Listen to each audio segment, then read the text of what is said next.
আল্লাহ পাক রব্বুল আলামিন কোরআনে কারীমের মধ্যে বলেন, ওই দিন যখন পুরো হাসরের মাঠ কায়েম হয়ে যাবে, আল্লাহ পাক রব্বুল আলামিন সকল হাসরবাসীদেরকে সামনে রেখে ডাক দিয়ে বলেন, হাসরবাসীরা সকলে আমার মিজানের কাছে আসো।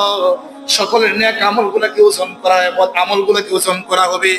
যখন আল্লাহ পাক নেক আমলগুলোকে ওজন করবেন, বদ আমলগুলোকে ওজন করবেন, এবার দেখবেন নেক আমলের পাল্লা ভারী হয়ে যাবে শুধু একটা নেকের জন্য। এবার সে আল্লাহ পাক রব্বুল আলামিনকে ডাক দিয়ে বলে, আল্লাহ আমার শুধু একটা নেকের প্রয়োজন, আমার শুধু একটা নেকের প্রয়োজন।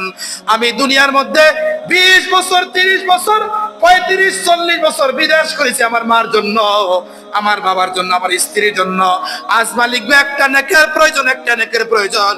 আমার আশা আছে আমি যদি একটা নেকের জন্য আমার মার কাছে যাই, আমার মা আমাকে একটা নেক দিয়ে আমাকে জান্নাতি বানিয়ে দিবে।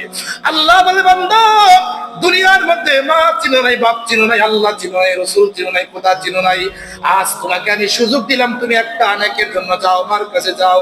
লোকটা দৌড়িয়ে পুরো হাসরের ময়দান থেকে তার মাকে বিছরে বিছরে বাইর করবে আর ডাক দিয়ে বলে, মাগো আমাকে আল্লাহ পাক জান্নাতের ফয়সালা করেছে, আমার একটা নেকের প্রয়োজন, আমাকে আপনি একটা নেক দান করেন।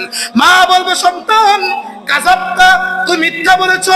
দুনিয়ার মধ্যে আমার কোনো সন্তান ছিল না, দুনিয়ার মধ্যে আমার বিবাহ হয় নাই, আমি কোনো সন্তান জন্ম দেই নাই, আজ তোমাকে আমি একটা নেক দিতে পারবো না।